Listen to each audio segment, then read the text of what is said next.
अगर किसी ने आपने कहा जूते चप्पल से स्वागत करो, कोई सर्वे करने कल को मदरसे में आए लोग और उनके ऊपर जूते चप्पल चल जाएं तो जिम्मेदारी हर्षवर्धन त्रिपाठी की होगी, मेरी होगी कि आपकी होगी?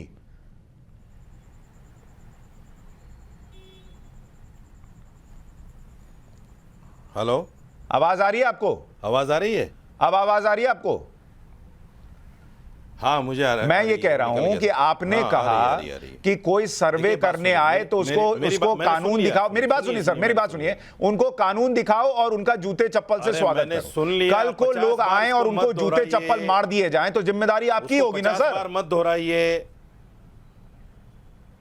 आप उसको 50 बार मत दोहराइए। आप ये पूछिए कि आपको इतना गुस्सा क्यों है।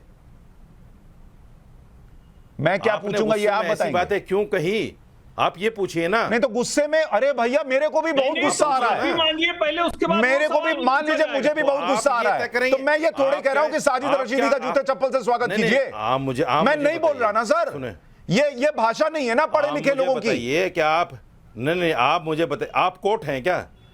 आप कोर्ट हैं क्या? आप तय करेंगे कि मैंने क्या गलत कर दिया, क्या सही कर दिया? आप कोर्ट हैं क्या?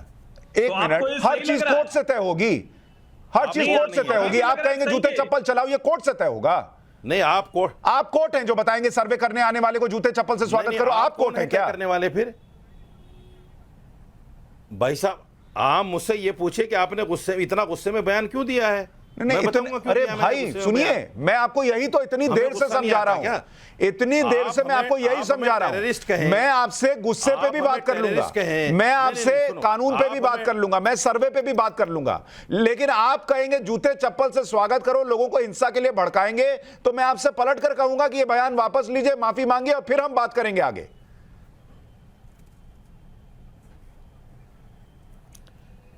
आप कह के देखो। मैंने कहा माफी मांगिए, मैं आगे बात करता हूं। मैं नहीं माफी मांग रहा हूं, मैं नहीं करूंगा बात, मैं उठ जाता हूं। ये आपकी इच्छा, लेकिन अगर आप कहेंगे यहां पर बैठकर और उसको डिफेंड करने की कोशिश करेंगे तो वो डिफेंड के लायक नहीं है। चलो भाई, ये डिफेंड के लायक नहीं है। शो छोड़ के भागने से क्या होगा? माफी मांगनी चाहिए थी। आपको खुद पता है कि आपसे डिफेंड नहीं होगा, इसलिए अब आप छोड़ के चल दिए। लगाइए कान में, माफी मांगिए। इधर उधर घुमाते रहे, जूता चप्पल गिफ्ट करने की बात कर रहे हैं। अब जब माफी मांगने की बात आई, खुद कह रहे हैं कि गुस्सा इतना आ गया कि बयान ऐसा निकल गया, तो माफी मांगिए। गुस्से में कोई कह रहा है कि साजिद रशीदी का जूते चप्पल से स्वागत कीजिए, चल दिए छोड़कर। यही दिक्कत है, सवाल का जवाब आता नहीं है तो लोग छोड़ के चल देते हैं।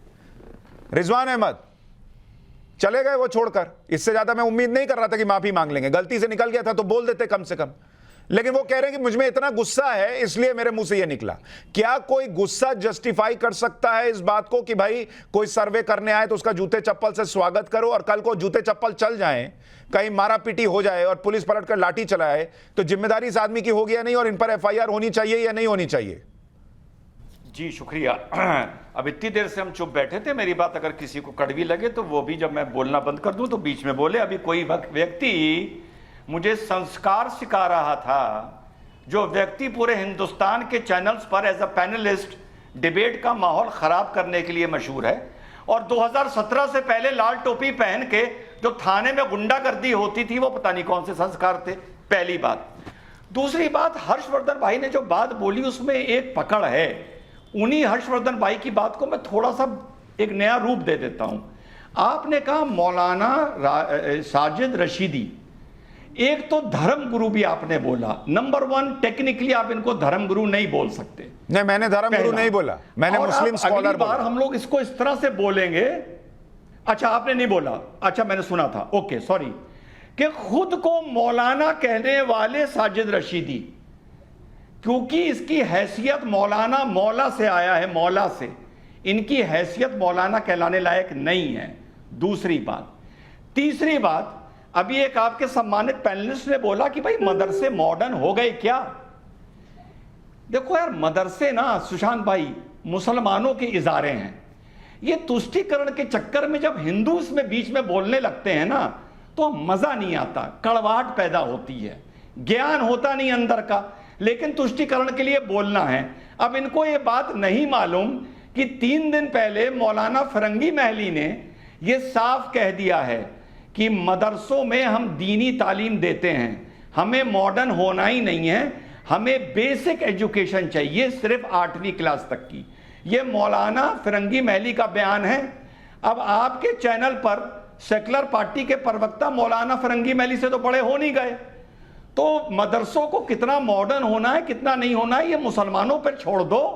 हिंदू बन के मुसलमानों के प्रवक्ता ना बनो, काम नहीं आ रहा है, वोट नहीं मिल रहे हैं, सरकार नहीं बन रही है, छोड़ दो ये तुष्टीकरण। अनुराग भाई, आखिरी बात, अनुराग भाई रिस्पॉन्ड करें। 4% मुसलमान मदरसों में हैं।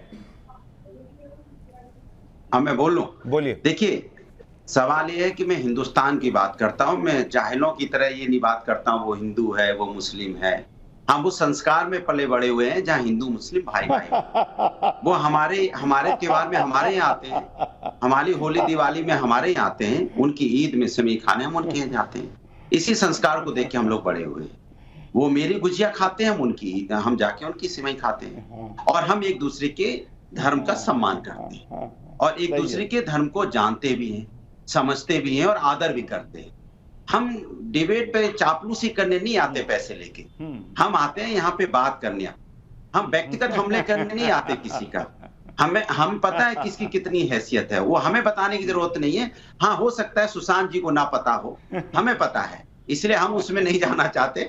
हम बस इतना जानना चाहते हैं कि उनको यही बोल के, अगर उनको कोई चैनल पे किसी को कोई बुला रहा है तो ये वही उनका धंधा हो सकता है। लेकिन हम समाजवादी लोग अपना समाज के अंदर, समाज में क्या तकलीफ है, समाज जैसे आज आपने देखा हम लोग धरना प्रदर्शन कर रहे हैं, तो हम लोग क्यों मैं हाउस अरेस्ट, क्योंकि हम लोग काम कर रहे हैं, हमें जनता की आवाज उठानी है, और जनता में हिंदू मुस्लिम दोनों है। हम महंगाई की बात कर रहे हैं तो हम ये नहीं करेंगे हिंदू मुस्लिम के अलग अलग की महंगाई की बात कर रहे हैं, हम बेरोजगारी की बात कर रहे हैं, मुस्लिम सब की बेरोजगारी की बात कर रहे हैं, अगर महिला अत्याचार की बात कर रहे हैं तो सभी की कर रहे हैं, अगर हम यहाँ बात करें इंफ्रास्ट्रक्चर डेवलप होना चाहिए तो सबके लिए हो रहा है, अगर हम बात कर रहे हैं यहाँ पे हेल्थ व्यवस्था अच्छी हो तो सभी के लिए हो, हम बात कर रहे हैं अगर यहाँ पे एजुकेशन अच्छी हो तो सभी के लिए हो। हम इस तरह से नहीं बांटते ये हिंदू है ये मुस्लिम है। तो ये डिबेट उन लोगों के लिए होती है जो उनका मानसिक रूप से रोगी है। हम हिंदुस्तानी हैं, हिंदुस्तान के हर व्यक्ति की बात करते हैं, चाहे किसी भी जात धर्म। ठीक है, रिजवान अहमद आप छोटे में रिस्पॉन्ड करें, फिर मैं हर्षवर्धन जी पे जाऊंगा। रिजवान जी।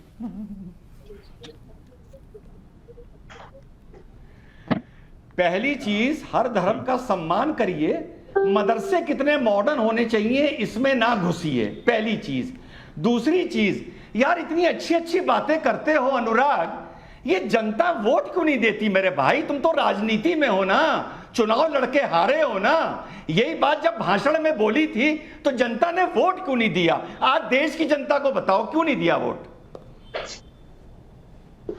अब देखिए, सवाल यह है कि इनकी राजनीति सिर्फ इस बात पे है कि सरकार किसकी बनेगी उसकी चापलूसी करनी है। हमें चिंता इस बात की है कि जनता की समस्या का समाधान हम कैसे करें, सत्ता में हो या सत्ता में नहीं हो, या हम चुनाव जीते हैं और चुनाव ना जीते।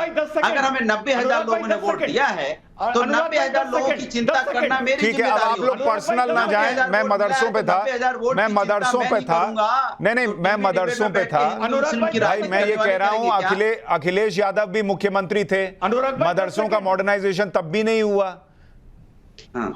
देखिए, सवाल आपने वही आ गए, तो यही तो मैं आपसे कह रहा था, ये भारतीय जनता पार्टी को सिर्फ मुद्दों पे राजनीति नहीं करनी है, मुद्दे भटकाने हैं, क्योंकि ये नफरती लोग हैं।